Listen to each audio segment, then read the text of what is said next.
Hey guys, I'm Dov, and today I'm back with some more Total War Warhammer 2 news. Yes, indeed, Curse of the Vampire Coast. All four legendary lords have now been revealed, so I wanted to take the opportunity, go through them with you guys, talk about them a little bit. I mean, obviously we're going to be seeing more details as Creative Assembly reveals more, but now that all four legendary lords have officially been revealed and confirmed, we won't have to speculate or, try and hypothesize about who they'll be, which is why I haven't really made a video about the Legendary Lords up until now, because I was waiting until all four were out, so we could just talk about them all at the same time. So let's get to it. We've got Luther Horicon up here first. He's got Sword and Pistol. He's going to be a ranged melee hybrid character. If we go ahead and take a look here, Horicon is nutty bananas, so his mind has been shattered, but that means... let's see here.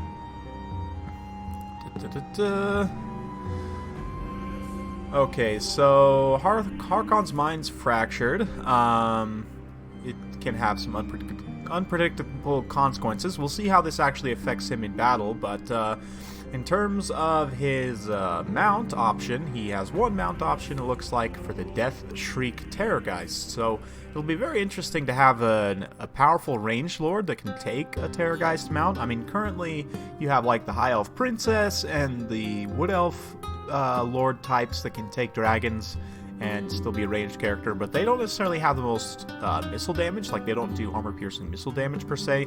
So it'll be interesting to see how Horicon matches into that sort of archetype there. And yeah, from everything I've seen, it seems like Horicon will have quite a bit of magic resistance, and including this item here, the Slan Gold, it gives increases magic resistance and reduces the wind's magic starting amount for enemy armies. I don't know how many of these effects will make it into multiplayer, but I'm assuming at least the magic resistance aspect of it will be in multiplayer. In terms of his unique skills, a lot of these are campaign only. I'm still going to talk about them real quick, but looks like he has leadership of Depth Guard, which Depth Guard you guys may have seen in some of the trailers there or screenshots. They're like an elite infantry unit for the Vampire Coast. Based on what we've seen so far, they look heavily armored. They've got halberds, so yeah, they seem pretty decent. And zombie dex hands as well, of course, and hero capacity for Vampire Fleet Captains, another confirmed hero type here. And yeah, Luther Horicon's connection to the Winds of Magic was violently severed, so unlike almost every other vampire character, he can't cast spells. However, he has increased magic resistance as a result. Horicon's bullets pack an explosive punch, increasing missile damage for both himself and his zombie gunnery. It's interesting. I wonder if that's an active kind of area of effect ability, or if that's just going to be like a skill tree type deal. So we'll see if that makes it into multiplayer. And Moment of Lucidity. I'm assuming this is how they're representing Horicon's fractured mind, but flashes of clarity through the madness give Horicon increased armor and melee defense, so interesting. He's also got fractured mind here, so this is, I guess, the other part of that.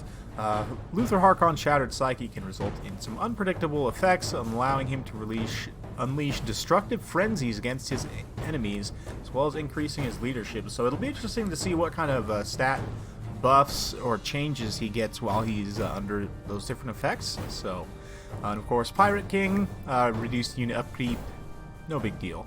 Moving on now to the next one, Count Noctilus. So this guy's another vampire character. From what I understand from the lore, he actually used to be a von Karstein, then decided he didn't like Vlad and Manfred anymore, so decided to sail the Seven Seas. And as a vampire lord, with his mind still intact, unlike Horicon, he actually can cast spells. It's not confirmed here what lore of magic he's going to have. I've seen people saying that he'll have lore of shadows. I've seen people saying he'll have lore of vampires. I've seen people saying he'll have lore of the deeps. We're not really sure 100% yet, but could be a mix of all three. That's always possible as well. But certainly I think he'll be the powerful melee/caster hybrid character. So let's see here. Yeah, he used to be Nicholas von Karstein, then, sea stuff happened. Let's see. he has a different way of declaring war on factions. We'll see more of that in campaign, I'm assuming. Let's see, reduced upkeep for the Necrofex Colossi, very interesting, as well as increased weapon strength for monstrous units.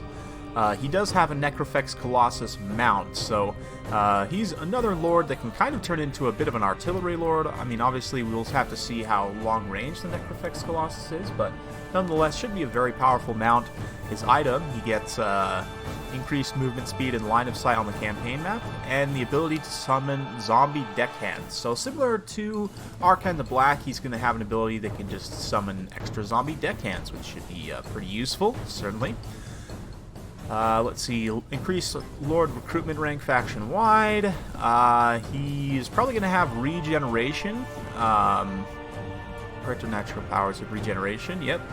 Let's see, looks like he has increased horde growth for his ships. So this is interesting. This sentence right here sort of confirms that the Vampire Coast are going to have ships that function sort of like hordes, or at least Noctilus will, at the very least.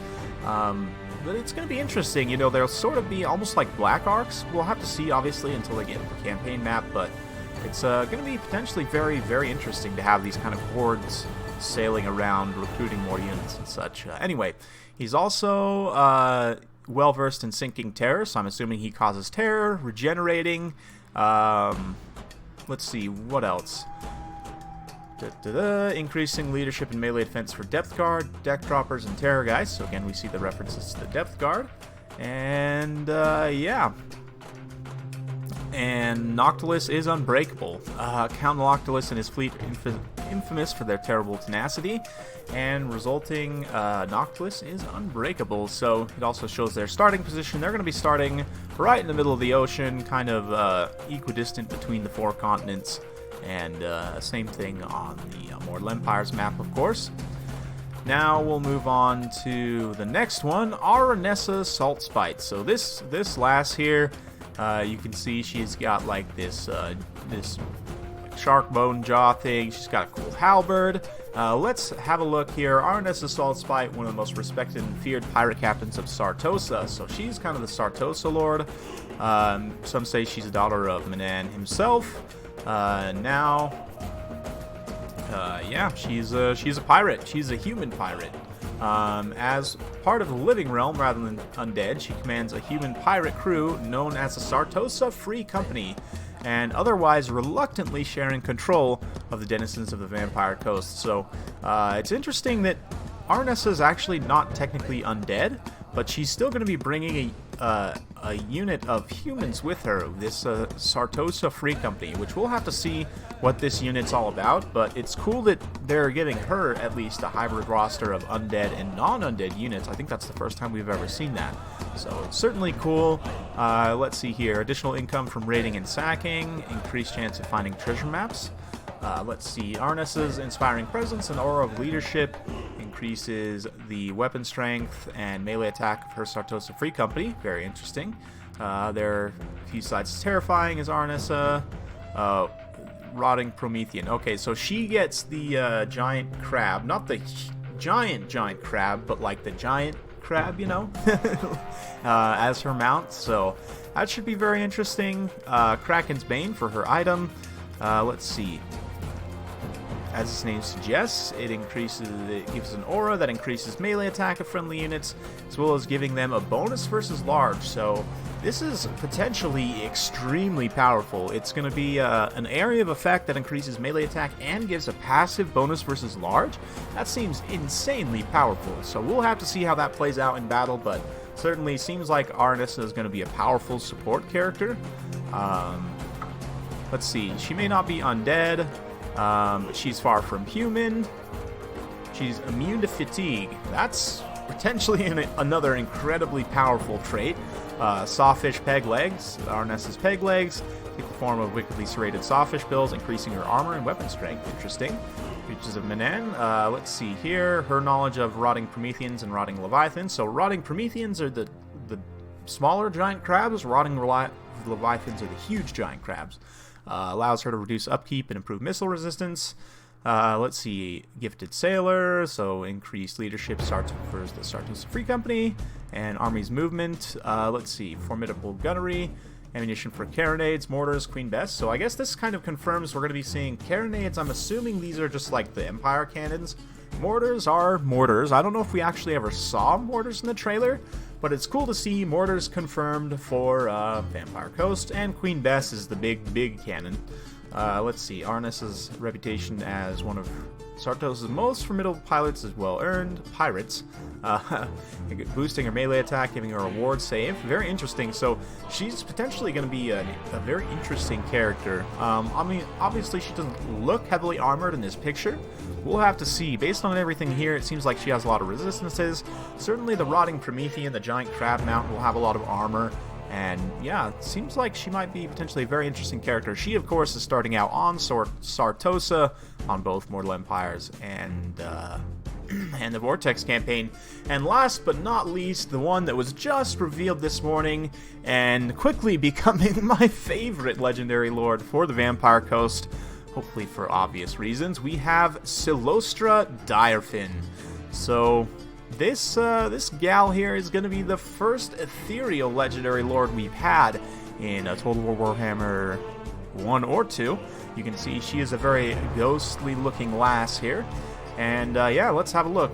Legend has it that the Sea Witch Silostra Direfin was once a favorite court singer of the Bretonnian king. So she's a Bretonnian singer, Bretonnian opera singer. Quite a girthy lady as well. Let's see. Well, her ship sank, and now she's a ghost. Let's see. So yeah, in terms of her effects, faction effects, she has loyalty for new Lord recruits and reduces the upkeep of Mournguls and Sirens. Makes sense. Let's see. Silostra can offer loyal followers her in her army increased physical resistance, as well as enabling magic attacks. Very interesting. She can take the Rotting Leviathan, so she can take the big crab mount. And then also her item, Bordello Flabellum, ornate ceremonial fan that she's carrying, this dealio here. Let's see, it increases public order, increases vampiric corruption, also grants Silostra a passive ability that reduces ability recharge whenever she casts a spell. So this kind of confirms that, excuse me, Silostra is going to be a spellcaster. And let's have a look. Ghosts of the Past. So Silostra can summon spectral or ethereal Bretonnian knights. It's a very interesting ability, considering that the Vampire Coast don't really have much options for heavy cavalry, or actually any options for heavy cavalry that we've seen. Being able to summon some Bretonnian knights could potentially be an incredibly powerful ability. Damned Knights Errant. Granted, they are only Knights Errant, so it's not like you're summoning even like Knights of the Realm, but still, some heavy cavalry certainly could be useful for the Vampire Coast. We'll see. Looks like she has increases to Raise Dead and increased recruitment rank of her army. She's also got some bonuses to Mournguls. Mournguls Haunters. I think this is the first time we've seen a reference to these guys. I'm assuming this is like a hero level Mourngul, so maybe like a Gorbel or like a, a Skinwolf or something like that, kind of like a monstrous hero. But I don't think we've seen any references to this before. So again, another unit confirmed sort of by these Lord blurbs here. Fiery Diva. Silostra is a prima donna in more ways than one. Works in her favor by reducing the cooldown and casting costs for overcast spells. So this is interesting. I mean, obviously we don't know for sure what Lore of Magic she's going to get. If I had to guess, just based on her aesthetics, I'd say that she's going to get Lore of the Deeps. But we'll see. I mean, obviously there's no confirmation on that yet. But yeah, it's going to be interesting for overcast spells potentially having a lower Winds of Magic cost. We've seen potentially how lower Winds of Magic cost can be arguably overpowered, with characters like Alariel, for example, having a reduced cost Earthblood, arguably pretty OP. So we'll see what spells are even in the Lore of the Deeps. I don't think we've seen anything from it yet, so I'm very interested to see. Assuming she has that lore, we'll see. Emerging Terrors, so let's see. The creatures under Silostra's direction are resilient as they are terrifying, with increased physical resistance for Cyrene, Mourngul, and bloated corpses, and greatly reduced upkeep for the latter. That should be pretty solid. And then, yeah, powerful Sea Witch. Silostra benefits from a reduced miscast base chance, excuse me, for overcast spells, as well as an increased Winds of Magic power reserve. So she is going to be quite a powerful caster, probably the most powerful caster of any of the Vampire Coast characters. But yeah, this increased, the reduced base cast and the reduced cost for overcast spells means that most likely this is a lord you're going to want to be overcasting almost every time. So yeah, it's interesting, you know, just in terms of starting position as well. She starts out on Nagaron, sort of messing with the Dark Elves there, so that should be interesting. But anyway,